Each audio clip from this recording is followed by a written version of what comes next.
of our political, strategic and economic interests. In fact, Prime Minister Modi has referred to the India-Japan relationship as being one of the most natural partnership in the region. India-Japan special strategic and global partnership built on the shared values of democracy, freedom and respect for rule of law is crucial for fostering peace, prosperity and stability in the Indo-Pacific region. The last annual summit, that's the 14th annual summit, between Prime Minister Kishida and Honorable Prime Minister Modi took place in March of last year in New Delhi.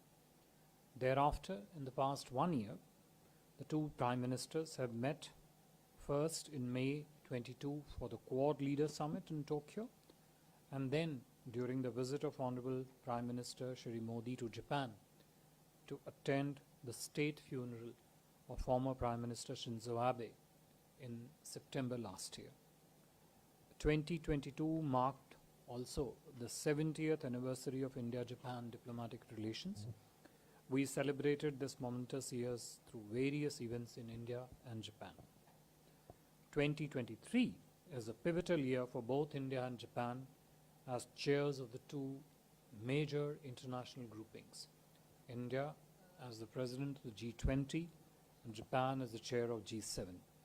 Our countries have the unique opportunity of converging our priorities on issues of significance and drive through that and in the process the global agenda. Through G20 presidency, India is working with partner countries, including Japan, to provide greater voice to issues of interest to developing countries, in particular the countries of the Global South, about which we have spoken in the past briefings also. Very quickly, in terms of the program, Prime Minister Kishida arrived in New Delhi earlier this morning, went to Rajghat thereafter to pay his tribute to Mahatma Gandhi. The two Prime Ministers then arrived at Hyderabad House for delegation level talks.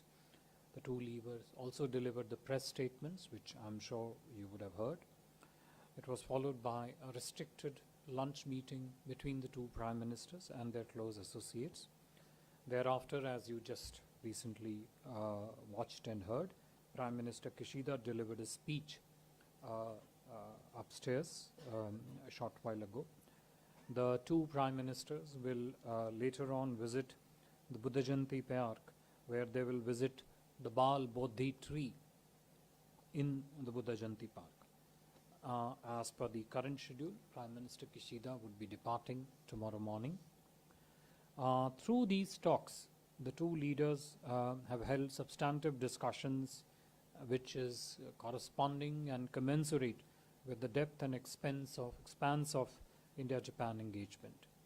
Key topics that were discussed during the meeting, key topics of bilateral cooperation, included the domain of defense and security, economic partnership, climate and energy, including energy transition, people-to-people exchanges, skill development, innovation. The two leaders also discussed regional issues of significance, including, as you just heard in the speech from Prime Minister Kishida, the Indo-Pacific. They also talked about their own respective priorities.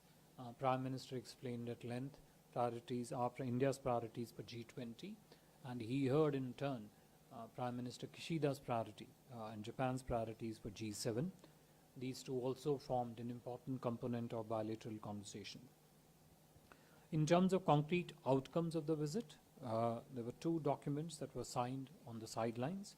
One was the renewal of MOC, Memorandum of Cooperation, on Japanese language that was originally signed in 2017, essentially focusing on higher level language learning. And second agreement which was document which was signed, was exchange of notes for the fourth tranche installment of JICA ODA loan of Japanese yen 300 billion on Mumbai-Ahmedabad high-speed railway project, roughly Indian rupees 18,000 crores. We also announced 2023 as India-Japan Year of Tourism. Prime Minister did express his desire with Prime Minister Kishida to declare the next year as the year of youth exchanges between the two countries. Ministry of Environment of Japan and Ministry of Environment, Forest and Climate Change of India, they, besides these two agreements, also signed an aid memoir essentially on the joint crediting mechanism that has been under discussion for quite some time between the two countries. Prime Minister Kishida, as you all heard in the remarks by the two prime ministers to the press, invited Honorable Prime Minister Shri Narendra Modi for the G7 summit in Hiroshima in May this year. Honorable PM has accepted the invitation. I would close here, and if there are any questions, we'll try and take them, please. Thank you. Thank you very much, sir. Please introduce yourself and the organization that you represent before asking the question. Let me begin with you, Yashi. I saw your hand first. This is Yeshi Seli from the New Indian Express. Sir, PM Kishida had said that there are many unexploited regions in Northeast which could be collaborated upon. Can you elaborate a little on that? And also, what are the joint exercises he's spoken about between the US, Japan and India? US, Japan, India. Yeah. Sorry, you had a question? Before you, please. Where did he mention this? In his talk? Okay, you just had the talk just now. We'll have to look at that. Hi, yes, please. Hi, I'm Ryosuke Hanada from Japanese news agency Nikkei, and I would like to ask about the bullet train project. Did the two leaders agree on the schedule of the start of the schedule of the bullet train? Yeah, thank you. Schedule of launch of the bullet train? Yeah. Okay. Sorry, Siddhant? Hi, sir. Siddhant from Beyond. My question is, was Chinese aggressiveness with India, with Japan, part of the conversation between the two prime ministers? The other Siddhant? Same question? I love that. Okay, yeah. No, behind you. Yeah, go ahead. Huma? Sir, I'm Huma Siddiqui from... Microphone, not clear. I'm Huma Siddiqui from the Financial Express. I just wanted to check in the defense. You talked about the two leaders discussing defense and security. So did they also talk about joint production, and did Japan offer any new technology to India as far as defense is concerned? Offer new technology. I think we'll come round next round, so we'll just take 4 questions. Okay. I Rishi couldn't quite capture the preciseness of your question on the joint exercises. My understanding is that what they spoke about was the we do multiple training programs as part of our bilateral and regional engagement, which is different from the training and exercises that we do in the field of defense. So I think what you're perhaps referring to is a set of recent exercises that took place between India and Japan, which I think for the first time also involved the two air force of the country. So I think that was a reference. Training, of course, is a larger issue in terms of capacity building, and depending upon the domain of the training cooperation that you would talk about, it would include different partners. In this case, the reference that you're making to US is perhaps relating to that. But I think the reference to the exercises that was made in the discussion was more about the joint India-Japan military exercises. In this case, the most recent being, I'm forgetting the name of it, but Veer Guardian, which is essentially involving Air Force exercises for the first time.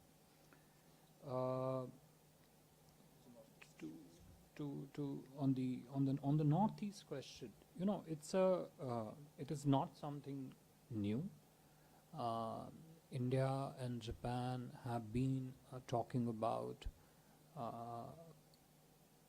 in the larger vision of Act East for us, in a sub-segment of how India and Japan can cooperate on this issue, which essentially strengthens 3-4 key aspects of regional, sub-regional and bilateral engagement which links it through and through to as part of Act East. So there, for example, how do you build connectivity projects which link India's northeast to, let's say, with the rest of the countries which fall under the Act East framework. Bangladesh is one of the very important partners there. Several of the projects that we are doing, for example, through Myanmar, multimodal Kaladan transport project, and other such road projects, bridge projects, which essentially link India through the rest of the northeast, going further eastwards. This has been an ongoing point, not just of discussion between India and Japan, but frankly has been a point of substantive cooperation. We do an annual mechanism for this, and the next meeting of that mechanism is going to be held, if I'm not wrong, towards the end of next month, which is co-chaired by the Japanese ambassador here and foreign secretary as an institution from the foreign ministry. We essentially bring together all the stakeholders of the Northeast together and then see how partnership projects, including development cooperation projects, infrastructure cooperation projects, etc., can be sort of moved onto that. Now, with regard to the question on the bullet train, I think from a friend in Japanese media, I think there are many aspects of India-Japan cooperation when it comes to high-speed railway network. One is the project itself, and as I just mentioned to you, that the fourth tranche of the loan agreement between India and Japan was signed during this visit. Both leaders took a assessment of the current status of implementation of the project, which I think is progressing well.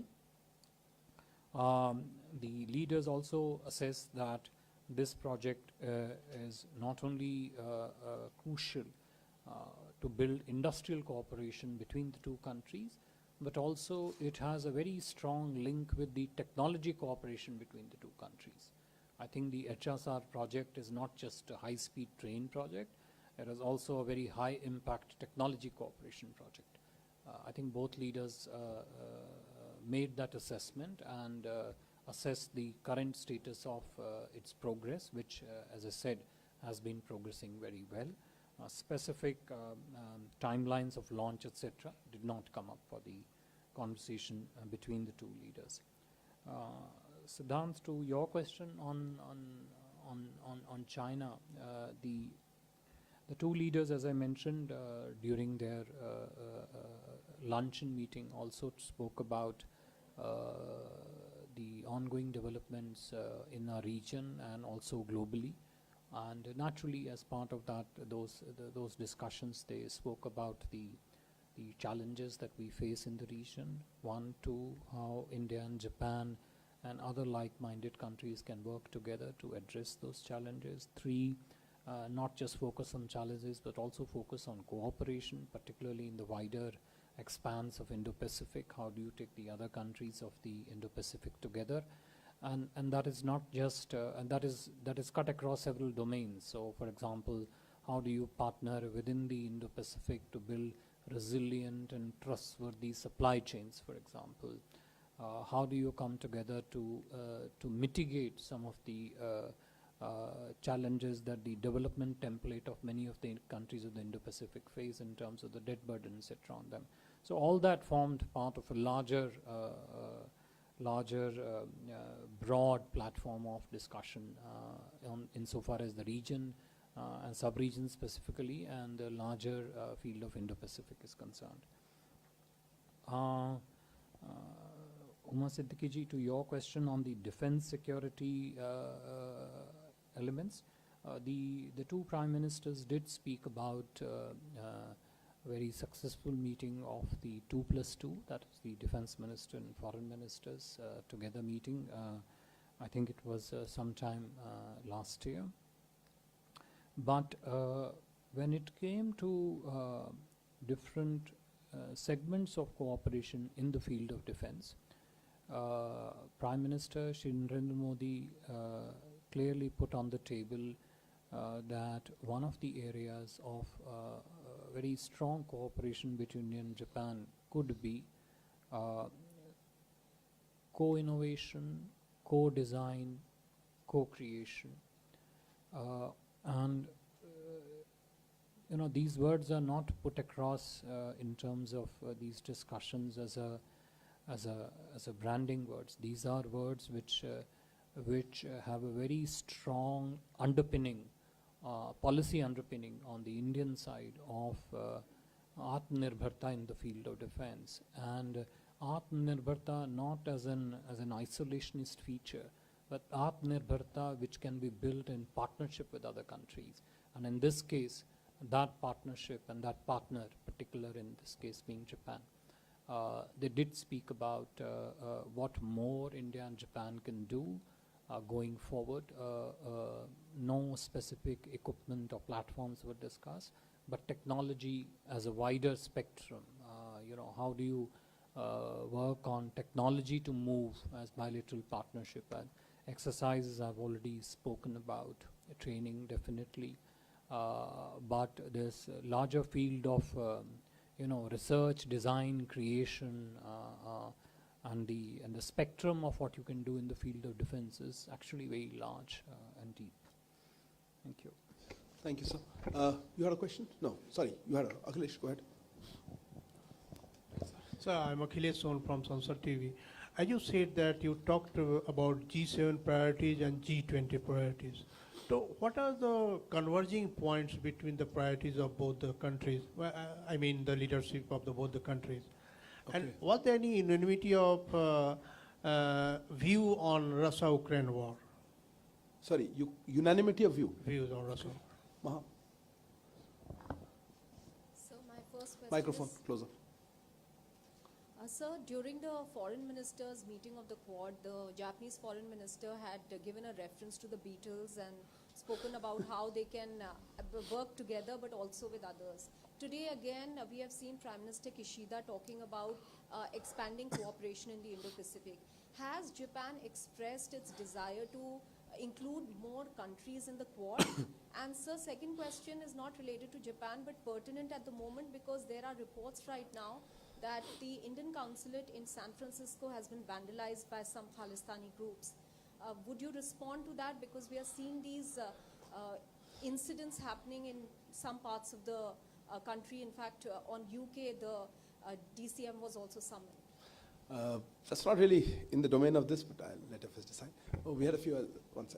I give you the floor then. Shashank, go ahead. Thank you for your time, Foreign Secretary. I'm Shashank Matu from the Mint. So the Prime Minister mentioned semiconductors as a particular area of focus for India and Japan in the field of emerging technology. Could you give us some sense of any specific investments that the Japanese are willing to put on the table, given their strengths in chemicals and particular parts of the semiconductor supply chain? Thank you. Okay, Pranay. You got to be sitting ideally, but please. Sir Pranay Upadhyay ABP News से मेरा एक छोटा सा clarification Akhilesh ji के सवाल से आगे ही है कि क्या रूस यूक्रेन युद्ध को खत्म करने को लेकर प्रयासों पर कोई बात हुई दोनों नेताओं के बीच में, और G7 का जो रवैया है वो G20 की लीडरशिप पे भारत में जो मेज़बानी में होने वाला समिट है उसको प्रभावित न करे, इसको लेकर क्या कुछ सहमति बनी है?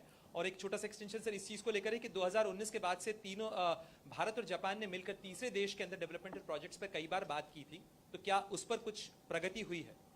I'll take one last question. Yeah, go ahead. Sir, time's now. You did mention defense cooperation. Japan has committed, in fact, Prime Minister Kishida himself has committed to doubling the defense budget. If that actually happens, Japan will be the third largest spender on defense in the world.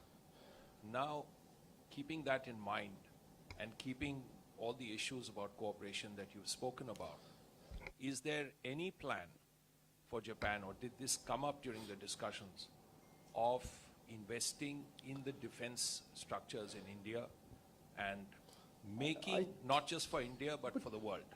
I think Also, FS sir, answered that question, no? no, Okay. not really. And Also, sir, please. did the problem in Ladakh come up during the discussions? Last question here. No, sorry, I don't have any more time. I had given you the floor earlier. Go ahead. Tawqir Hussain from Jamhuri Shumban. Can I get the Tawqir from Jamhuri Shumban? Can I get the reaction to the Kishida's speech about where he presented his So Indo-Pacific plan? 15 minutes ago, 10 minutes. We're reading the speech. Yes. Sir, floor is yours. आप अपना reaction बताएं, मैं तो ज़्यादा उसमें रुचि रखता हूँ. There are a few hands. If there's any other new topic, I'm willing to. Similar question? Anything? You have something on Bloomberg? Yeah, please. There's something just. Sir, Shruti Ranjan from Bloomberg. Just an associated question with what Pranay asked. We are getting to hear a lot about cooperation between G7 and G20. Is it that Japan is asking us to align our India's position more, and if so, what is the reaction? Similar to the first question. I think that's very close to that. I think केवल एक ही व्यक्ति जिसने खड़े होकर प्रश्न पूछा, तो पहले मैं उसी का प्रश्न उत्तर दे देता हूँ, ठीक रहेगा. तो प्रणय जी, जो आपका प्रश्न था यूक्रेन, G7, G20, समावेशी विचारधारा, प्राथमिकताएं, ब्लूमबर्ग का भी थोड़ा लगभग एक ही प्रश्न है. आपका दूसरा प्रश्न तीसरे देशों में सहयोग सहकार्य को लेकर है. देखिए, जहाँ तक G7 और G20 का प्रश्न है, जैसे कि मैंने अपनी प्रारंभिक टिप्पणी में भी कहा, इस समय G20 की अध्यक्षता भारत के पास है और G7 की अध्यक्षता जापान के पास है. तो जब G7 और G20 की अपनी अपनी अध्यक्षताओं को लेके बात हुई, तो दोनों नेताओं ने अपनी अपनी प्राथमिकताओं क्या हैं उनकी, तो भारतीय प्रधानमंत्री ने बड़े स्पष्ट रूप से कि G20 की भारत की अध्यक्षता की हमारी क्या प्राथमिकता हैं, वो स्पष्ट रूप से जापान के प्रधानमंत्री के सामने बिल्कुल विस्तार पूर्वक रखी. इसी प्रकार से जापानीज़ प्रधानमंत्री ने भी जो उनकी प्राथमिकताएं G20 की हैं वो सामने रखी. स्वाभाविक है कि जब दो शिखर वार्ता के अंतर्गत जब दो नेताओं के बीच में वार्ता होती है, तो उन प्राथमिकताओं में साझे प्रश्न क्या हैं, उनके बारे में वार्ता होती है. देखिए, G7 का जो एजेंडा है वो G20 के एजेंडा से भिन्न है, क्योंकि जिस तरह से G7 की संरचना है और G20 की जो संरचना है, न केवल देशों की संरचना बल्कि जो एजेंडा की भी संरचना है वो काफ़ी अलग है. तो लेकिन एक बात तो इसमें स्पष्ट रूप से दोनों नेताओं में सहमति थी कि जहाँ तक ग्लोबल साउथ की वॉइस का प्रश्न है, जहाँ तक उनके विचारों का प्रश्न है, जहाँ तक उनके वाणी का प्रश्न है, उन सब को G20 के एजेंडा के रूप में किसी न किसी प्रकार से शामिल करना ये पूरे वैश्विक हित में है. इसको लेके एक स्पष्ट रूप से चर्चा हुई. बाकी जैसे मैंने कहा कि जापानीज़ प्रधानमंत्री ने उनकी G7 की क्या प्राथमिकताएं हैं वो सामने रखी और भारतीय प्रधानमंत्री ने G20 की प्राथमिकता रखी. स्वाभाविक है कि एक अच्छा अवसर है कि दोनों नेता जो हैं न केवल अपनी इन संस्थाओं के प्रति उनकी सोच, उनकी प्राथमिकता क्या है, उसको एक दूसरे के सामने प्रदर्शित करें, प्रकाशित करें, बल्कि अगर इस वार्ता के बाद अगर कुछ सहयोग समन्वय के कुछ पॉइंट्स निकलते हैं तो उसको आगे ले जाने की बात वो बात की बात है. लेकिन जैसे कि मैंने कहा, दोनों संस्थाओं की जो संरचनाएं हैं वो अलग हैं.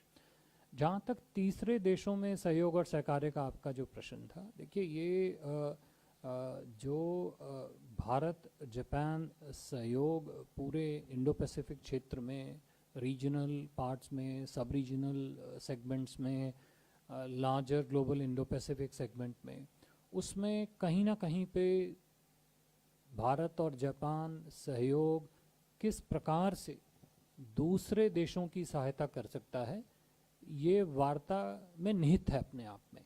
अब उसका प्रोजेक्ट का क्या स्वरूप हो, उस स्वरूप को आगे कैसा बढ़ाया जाए, वो देश से भिन्न होगा. तो इसको मेरे हिसाब से एक प्रोजेक्ट के रूप में ना देखा जाए बल्कि एक कॉन्सेप्ट के रूप में देखा जाए, क्योंकि उस कॉन्सेप्ट से जो फिर प्रोजेक्ट उभर के आते हैं वो उनकी वो नाना प्रकार के हो सकते हैं और उनका मुख्य आधार ये होगा कि किस दूसरे देश की क्या आवश्यकता है, उसके हिसाब से आगे बढ़ने का है।